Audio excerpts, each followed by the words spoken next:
Help! I love bread! Maybe you were like me and you love bread and anything that relates to bread and donuts and cookies and cakes and cinnamon buns and all of those wonderful things that I grew up on, and they were comfort foods. And I could not stop eating those things.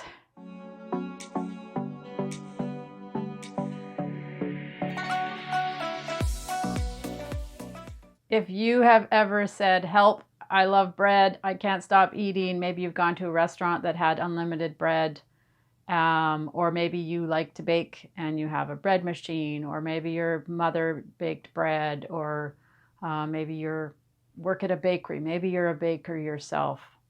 Maybe you just love to eat the bread and the baked goods that other people make for you. It's very hard to break that when you've had decades of eating those types of foods, and the neural links in your brain say, this makes me happy, this is comfort food, and we reinforce it. So I grew up with that. My mom made bread, she taught me how to bake. I got praise and recognition for being a cake decorator, for baking cinnamon buns and cookies for 49 years, 50 years, 50 going on to 51 years. I mean, of course I wasn't baking from the day I was born, but I don't remember a time when I wasn't baking, because I grew up in a log cabin. We grew our own food, cooked everything from scratch. And so that was just such a part of my life growing up. And then I just continued it with my own families. And so it was hard. It was hard when I was losing the weight, realizing that I was a sugar addict, I was a carb addict, and I had to change my life if my future life was going to change.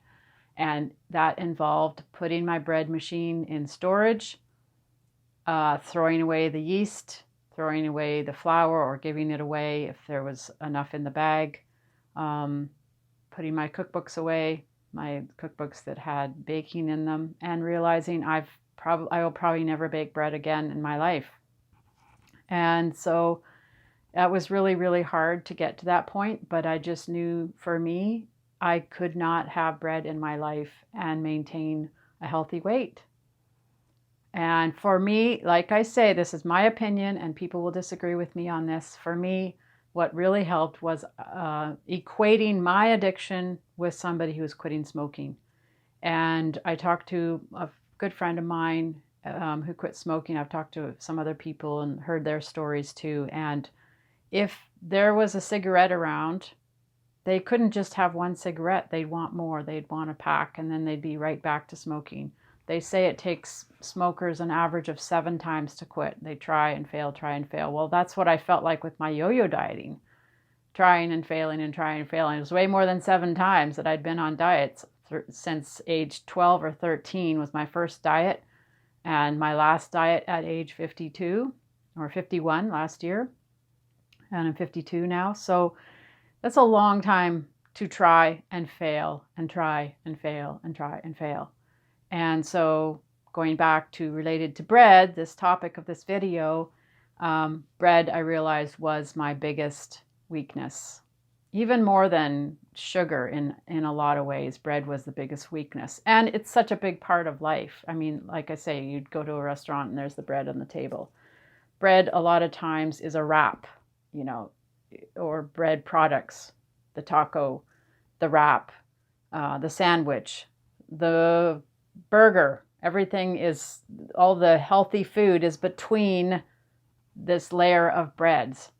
And so giving up bread and realizing I might never bake again or bake bread again especially was hard. And I grieved it, because some of my self-image or my self-confidence came from people eating the baked foods that I made for them. But realizing that I'm an addict. I'm in recovery, and I feel like and this of course is controversial too. Am I an addict forever? Can I ever overcome that? For me, I don't know. I've got 50 years of eating breads Is it going to take another 50 years? And then I can say, no, I'm not an addict anymore. I don't know how long it's going to take. I might get to that phase. I don't know what the future holds. But for now, I just can't have very much bread. Especially when I was losing the weight. I couldn't have any bread. None at all. This last year, now that I've been able to maintain my goal weight, and stay right about 130 pounds. A few times I have made myself a hamburger from scratch, onions and ground beef together with some seasoning. And I put it between a bun, and I'm not tempted to eat another one. So I know it doesn't make me crave more. And if I go to a restaurant and there's unlimited bread, I usually would have like one slice. A year ago, I couldn't even allow myself that.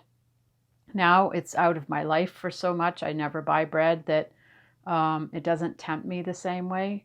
I haven't even tested myself with cinnamon buns.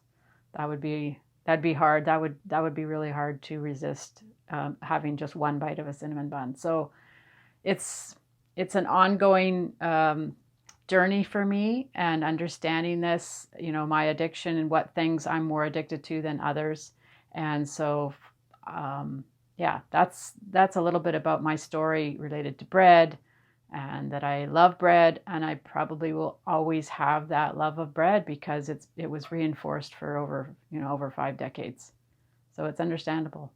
That's my way my brain works. But I'm trying to change my brain, trying to change what I like and reprogram my brain. So we'll see how the future goes. If you want to comment below this video and tell me your experience with bread and baked goods and that kind of thing, and see if maybe you have some of those same things in common.